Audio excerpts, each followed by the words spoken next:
kita sampai di segmen 3. Menarik sekali berbicara dengan Bapak Hendra ini. Jadi beliau memang ada satu alat di mana alat itu memang sebenarnya kalau orangnya mau belajar bisa ya, Pak ya. Kalau mau belajar, jadi mungkin zaman sekarang ini loh, kalau salah ada penuntunnya sendiri. Wong Mbah Google-nya pinter. Iya. Colokno kono sebelah ini loh. Betul. Ya, jadi gampang-gampang sekali. Di dalam orang yang dalam tekanan, terutama kalau ini tekanan psikis, sakit psikis, banyak mikir, banyak sedih, itu ada orang yang punya pikiran untuk melakukan function nanti. Apa ada kegunaannya nanti? Function? Ya. Ya, function itu kan sesungguhnya kan begini. Berdasarkan cerita pengalaman-pengalaman mereka, itu sudah banyak kejadian, siapapun juga. Ternyata ada seorang samanera yang sudah diramalkan oleh biku-biku yang mahir ramal-meramal. Dia melihat masa depan, wah, samanera ini tidak lebih dari 10 hari. Maka itu sangat disayangkan kalau dia ketemu sama orang tuanya. Maka itu dia minta, coba kamu pulang dulu ke rumah kamu, nanti ketemu sama keluarga, setelah itu kamu kembali ke sini. Dalam perjalanan itulah yang dikatakan dia seharusnya sampai di wihara lagi kembali diperkirakan 14 hari. Ternyata sampai di wihara masih sampai. Jadi bantainya itu melihat kok aneh. Seharusnya dia sudah meninggal nih. Lalu ditanya, kamu ada melakukan apa dalam perjalanan? Ya Bante, waktu saya berjalan di tepi sungai, saya lihat banyak ikan yang gelbak-gelbak, saya pikir wah kasihan lah, saya bantu lemparkan ke sungai lagi. Hanya setelah itu saya jalan kembali. Jadi dengan demikian mungkin dia membantu berapa puluh ekor atau mungkin ratusan ekor, tidak dijelaskan. Itulah yang namanya menanam jiwa makhluk apapun juga, akhirnya jiwanya dia juga terselamatkan. Seperti itulah. Maka dengan demikian ini function bertujuan seperti itu.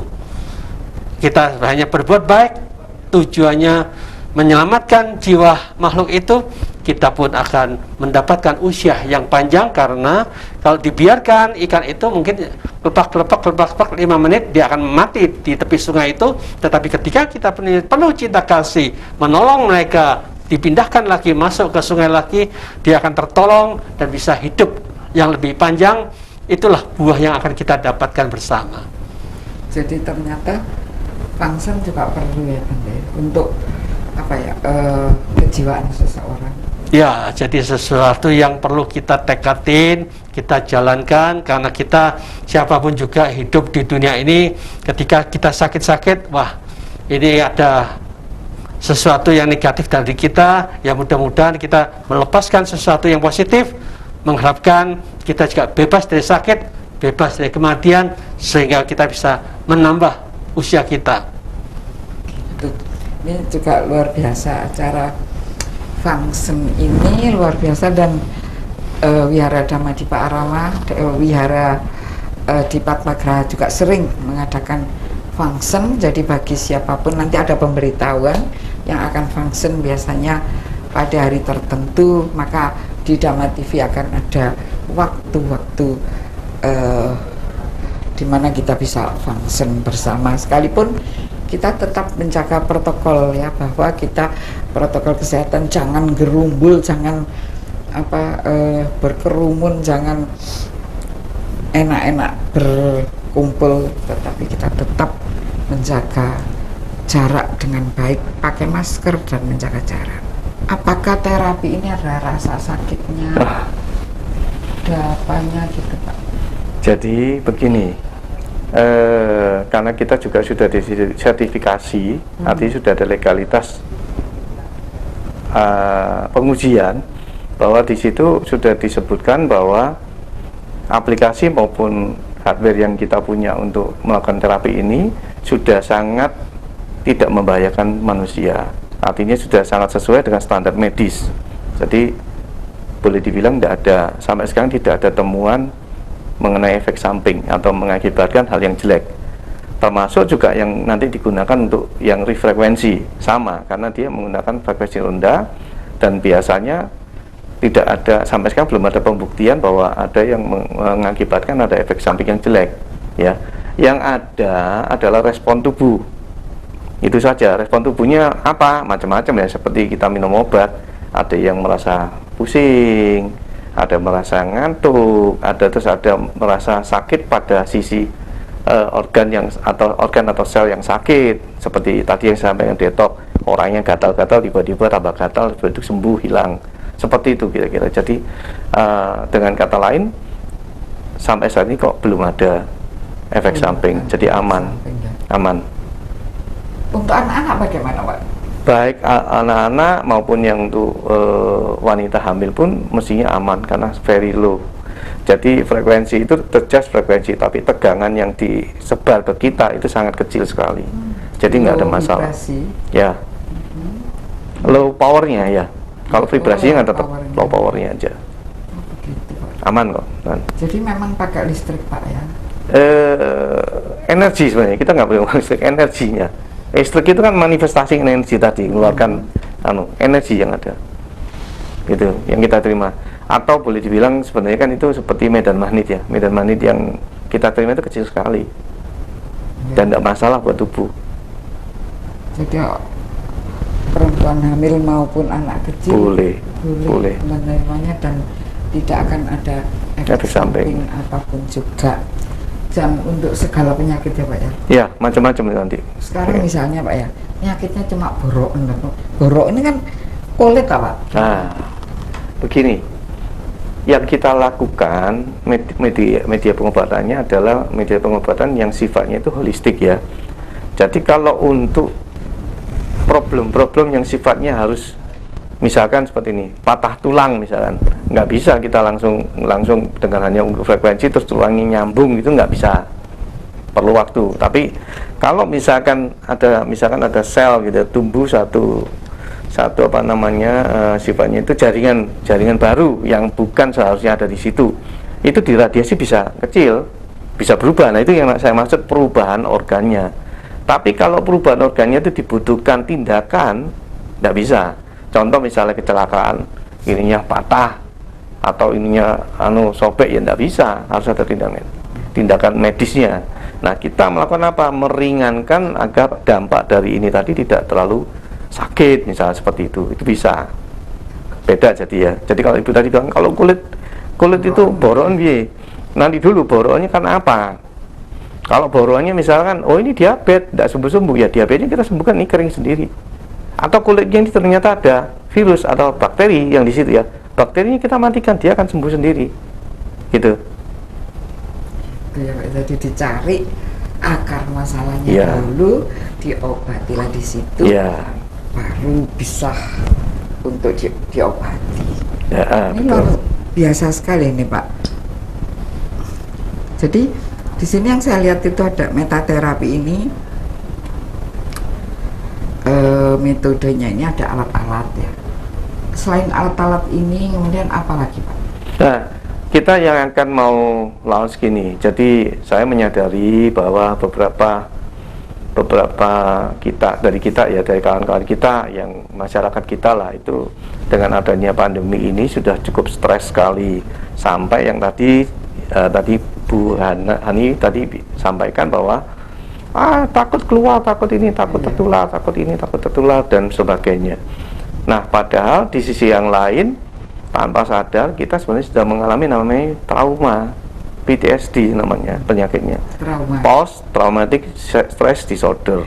Artinya itu seperti luka batin sebenarnya, ya.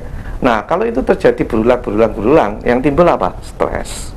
Kalau sudah stres, yang penyakit tadinya nggak ada muncul, ya kembali lagi tadi yang ke arah mindset ya. Nah, terus saya kembali lagi yang masalah tadi ya, di kita selain menggunakan gelombang frekuensi rendah ini, kita juga menggunakan RIF. Itu tujuannya sebenarnya supaya yang sudah terkena PTSD tadi, ketakutan meriksa ke dokter, ketakutan datang ke medis, ketakutan untuk keluar, bisa melakukan sendiri, hanya mendengar frekuensi pengobatannya saja. Jadi lewat HP ya? Ya, nanti aplikasinya di-download di Play Store dan didengerin, tinggal milih, asal sudah tahu masalahnya apa. Ya. Nah kalau masalahnya tidak tahu, dia cuma tahu stres, ya nanti milih yang untuk stres saja. Kira-kira. Kira-kira ini, nah sudah nanti dilakukan dengan sesuai aturan yang ada di dalam aplikasi, sudah kita sebutkan. Aturannya begini, begini, harus begini. Sudah bisa lakukan sendiri. Apakah- Sehingga setiap orang itu bisa merasakan dirinya sendiri, betul. sakitnya sendiri. Iya, Lalu gua, Pak, ya. iya. Kadang-kadang kita ini kan zaman-zaman sekarang kita ini kadang ya lebih pinter di dokter. Kan gitu ya. Buktinya itu ada teman saya sakit prostat itu setelah dioperasi, ya salah operasi. Nah, Dokternya ya salah, terus disuruh obat 1 kapsul ini 6 juta. Aku tidak mau lagi minum obat, dia bilang begitu teman saya itu. Jadi memang kadang-kadang kalau lain dengan dokter zaman kita kecil dulu, semua dokter itu rasanya punya dedikasi untuk dan adem tangan loh Pak. ya. Tangan. Nah sekarang ya, lu sakit apa? Yuk tak berikan ke Pak Hendra karena sakitnya bagiannya Pak Hendra. Pak Hendra dibagikan, pindah lagi ke sana. Kan tidak ada sesuatu sing kita berdedikasi untuk menyelesaikannya sebagai seorang yang ingin menolong pasien begitu, dan itu banyak dan tidak menutup mata. Kadang-kadang kita terjebak di hal semacam itu. Pengobatan holistik maksudnya apa Pak? Baik, gini, pengobatan holistik itu adalah satu metode pengobatan yang dia melihatnya bukan hanya dari sisi simptom yang terjadi. Misal, saya ini sudah lama gula saya kenapa ya tidak turun-turun. Misalkan saya dengan dokter sudah dikasih obat ini, obat itu, ya tetap aja seperti itu. Nah, yang diobati oleh dokter itu simptomnya. Kenapa kok gula itu tinggi misalkan? Kan belum, kalau kita tidak minta, mungkin sama pihak medis tidak akan disampaikan juga. Pokoknya gulamu kan sembuh, udah turun, diukur turun. Tapi apakah itu menyembuhkan? Tidak, karena kita harus minum obat itu terus supaya gula darah kita stabil. Tapi yang menyebabkan itu terjadi apa? Nah, kalau kita holistik ditarik mundur ke belakang. Oh, organ ini dalam hal ini mungkin pankreas. Di dalam pankreas itu apakah sakit? Oh, enggak, masih lihat lagi ke dalamnya ada selnya. Oh, enggak, naik lagi ke dalam dananya. Sampai terakhir stres. Oh, orang ini stres enggak? Kalau orang ini stres atau depresi tinggi atau metabolismenya enggak normal, maka itu terjadi. Nah, kita mencari sampai di metabolismenya, maka yang diperbaiki yang paling utama adalah stres dan metabolismenya. Setelah itu baru ke bawah. Maka adalah bagus dan baik kalau ini bisa kolaborasi dengan medis. Gitu loh. Medis nanti simptomnya urusannya dia. Gitu. Tapi di belakangnya kita bisa ini. Lama-lama akan sejalan bersih sendirinya. Gitu loh. Karena ada penanganan medis yang memang seharusnya dan betul. dengan penanganan terapi holistik yang bisa membangkitkan rasa percaya diri, apalagi self healing lah dari Bapak Hendra ini karena bisa mendengarkan sendiri. Jadi Anda nggak perlu ya ditanya-tanya ya apa rasanya, nggak perlu, nanti bisa lihat sendiri, Anda bisa mendengarkan sendiri. Di bawah ini nanti ada download yang perlu Anda lakukan, nanti Anda bisa melakukannya, mendengarkan diri Anda sendiri. Jadi nggak perlu tanya kayak apa, nyoba sih koyok gini, nggak perlu. Anda bisa mendengarkan diri Anda sendiri. Itu kan satu kepuasan bahwa kita bisa mendengar kesehatan kita sendiri. Ini luar biasa Pak. Nah, nanti awalnya Bu, nanti akan kita sebar juga. Nanti awalnya juga nanti model daftarnya, model informasinya, nanti juga dari Dhamma TV sudah ada hotline-nya. Nanti dari Dhamma TV bisa bantu. Nanti begitu. Jadi selain ke kita di hotline-nya Dhamma TV juga ada. Nah, monggo teman-teman yang di sini bisa ke hotline-nya Dhamma TV. Iya, bisa. Ya, menarik sekali. Saya sampai ingin bertanya lagi, tapi kita jeda sejenak. Setelah yang satu ini kita kembali lagi.